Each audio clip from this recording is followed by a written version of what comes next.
देखिए, पहली बात तो बहुत सारी रैलियां मैंने इतिहास में हमारे अपनी किताबों में पढ़ी हैं, इतिहास में, समाज में और अखबारों में डेली सुनने को आता है। और आजकल जैसा कि 2022 चल रहा है और यहाँ पे हम काफ़ी ज़्यादा डिजिटल युग में जी रहे हैं। एक हिसाब से पीक चल रहा है डिजिटल इंडिया का। तो सब लोग जो है डेली जो अपने फ़ोनों पे विभिन्न प्रकार की खबरें, पार्टियों के नेताओं के भाषण, ये सब सुनते रहते हैं। और मुझे क्या कहते हैं, इस जो राहुल गांधी की कोरोना के बाद जो बड़ी सी रामलीला मैदान में आई थिंक 3 साल बाद जो रैली हो रही है, उस पर आने का मुझे मौका मिला। ये मेरा पहला किसी रैली में दौरा है। तो मैं ये देखने आया हूँ कि यहाँ पर रैली कैसे होती है। मैं देख रहा हूँ कई लोग आ रहे हैं, बसों में भीड़ भाड़, ट्रैफिक बहुत ज़्यादा जाम है, बाहर बिल्कुल नियम कुछ भी, मतलब कुछ ट्रैफिक का कोई रूट वगैरह नहीं है, लोग पानी पीने के लिए तो जा रहे हैं। बट हम डिसिप्लिन नहीं इस रैली में। पहला सवाल तो ये बेसिक क्वेश्चन है। अच्छा, तो आज डिसिप्लिन ठीक करना है? नहीं, मैं वो सब देख, मैंने ऑब्जर्व किया एक आम आदमी होने के नाते, ठीक है। पर ठीक है, इतनी बड़ी जनता है, शायद मैनेज नहीं हो पा रहा होगा।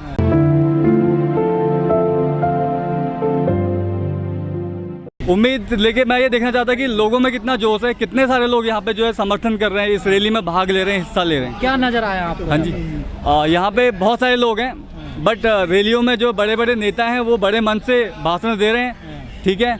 वो बात वही कर रहे हैं, महंगाई, बेरोजगारी, और बस इसी की बात हो रही है। सोल्यूशन किसी के पास नहीं है इसका? सोल्यूशन का कोई रोड मैप नहीं बोल रहा। आपने यूट्यूब में घर पे भी वही सुना था कि अडानी लूट रहा है, आपने यहाँ पे भी सुना है महंगाई बढ़ रही है, सिलेंडर 2000 होगा, लेकिन कोई ये नहीं बता रहा कि यहाँ पे ये जब ये इनकी पार्टी आएगी तो सस्ता कैसे होएगा, आम आदमी कैसे जो राहत पाएगा, स्टूडेंट को कैसे राहत मिलेगी। ये जो बंदे खड़े हैं, मेरे ख्याल से इनमें से कितने लोग कह रहे हैं पहले हमारी सरकार बना दो, बाद में बताएंगे हम कैसे महंगाई कम हो। देखो, उनकी सरकार हमने बना चुके हैं, 60-70 साल से सरकार बनी है। ऐसा नहीं है कि सारे नेता गलत होते हैं, ठीक है। राहुल गांधी भी बहुत हिम्मत से लड़ रहे हैं इस वक्त, ठीक है। आम आदमी पार्टी भी अपना क्या कहते हैं बहुत हिम्मत से जो है जवाब दे रही है। आपकी नज़र में कौन सी पार्टी ठीक? देखो, पार्टी में तो मैंने कभी विश्वास नहीं किया है। मैं पार्टी में काम करने वाले लोगों पे विश्वास करता हूँ, वो भले मेरे क्षेत्र में कांग्रेस का हो या बीजेपी का हो या आम आदमी पार्टी का हो, ठीक है। उस बेस पे हमें क्या कहते हैं, हमें उनको कंपैरिजन तो करना पड़ता है। कंपैरिजन नहीं करेंगे हम, क्या कहते हैं कंपैरिजन करेंगे हम कैंडिडेट का, वो क्या सोच रखता है जनता के लिए, वो ज़्यादा इंपॉर्टेंट है। पार्टियाँ इंपॉर्टेंट नहीं है, पार्टियाँ आएंगी जाएंगी, लेकिन ये लोकतंत्र होना चाहिए। पार्टी का होता है। हाँ जी, कैंडिडेट भी किसी पार्टी। देखो, पार्टी वो चुनते हैं जो राजनीति में जाना चाहते हैं। जनता की कोई पार्टी नहीं है, जनता का लोकतंत्र है। जो लोकतंत्र को जो है प्रायोरिटी देगा, वही इस देश में राज करेगा, वही जो है शिक्षित होगा। लेकिन कौन सी पार्टी दे रही है? हाँ जी, देखो सारी पार्टियां जो है, क्योंकि देखो हमारा जो देश है बहुत ज़्यादा डाइवर्सिफाई है। वो बोलते हैं ना कि कहते विविधताओं में सब। अब आप कहाँ से आए भैया? आप सोनभद्र से आए। मेरे भाई हैं, मेरे देश के लोग हैं। मैं उत्तराखंड से हूँ। आपको लगता है ये जो समस्याएं हैं आप लोगों की, इनका कोई सजेशन देना चाहें पार्टी को? कुछ है आपको? तो पार्टी के लिए यही सजेशन है कि पार्टी सही नियत पे काम करें, ठीक है। अभी मैं देख रहा था यहाँ पे एक मुद्दा चल रहा था, जो वर्तमान समय जिनकी ये पार्टी में रैली हो रही है, इनका नेशनल हेराल्ड का मुद्दा चल रहा था, ठीक है। कहीं ना कहीं नेशनल हेराल्ड में बड़ा सा झोल है, ठीक है। सत्ता में आने के बाद इस तरह की मलाइयाँ अगर सरकार के इंस्टीट्यूशन को क्या कहते हैं कब्जाने की कोशिश करेगी, तो ये कहीं ना कहीं जनता के लिए छल है।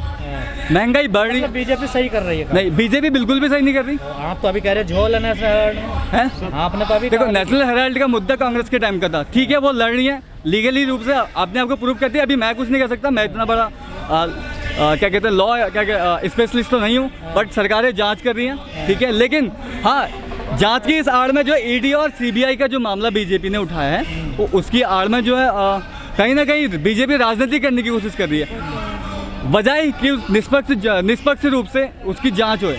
जो नेशनल हेराल्ड का मुद्दा सही क्या है गलत क्या है, अभी तक कोई निर्णायक भूमिका बीजेपी सरकार। लेकिन हाँ, 90 करोड़ मैं खरीद ली 5000 करोड़ की कंपनी, ठीक है, बिल्कुल हुआ होगा। ये तो भैया बीजेपी ने बात कही ना, ये तो कोई क्या कहते हैं ऑथोराइज चैनल तो कोई है नहीं, बट ठीक है। जो विभिन्न सरकार की एजेंसियां हैं, जो जिम्मेदार एजेंसियां हैं, विपक्षी बताएगा ना, विपक्षी आरोप लगा। देखो, विपक्षी मैं जनता हूं, मैं भी बता सकता हूं, क्योंकि मेरे पास ही पढ़ने को आता है। इतने बड़े बड़े मैं हिंदुस्तान न्यूज़पेपर, आप जैसे न्यूज चैनल, आप जैसे पत्रकार, आपने बताया नहीं सोल्यूशन क्या है, कैसे निकलेगा, पार्टियों को क्या करना चाहिए, महंगाई कैसे कम हो, रोजगार कैसे मिले, अच्छी शिक्षा कैसे मिले। आप यूथ हैं, युवा हैं, देश के फ्यूचर हैं, भविष्य हैं आने वाले समय के। देखो, जो रोजगार की अगर बात करें, मैं सिंपल सा छोटे, अब देखो मैं ऐसा तो नहीं कहूँ, मैं कोई भारत सरकार का रोजगार मंत्रालय चलाता नहीं हूँ,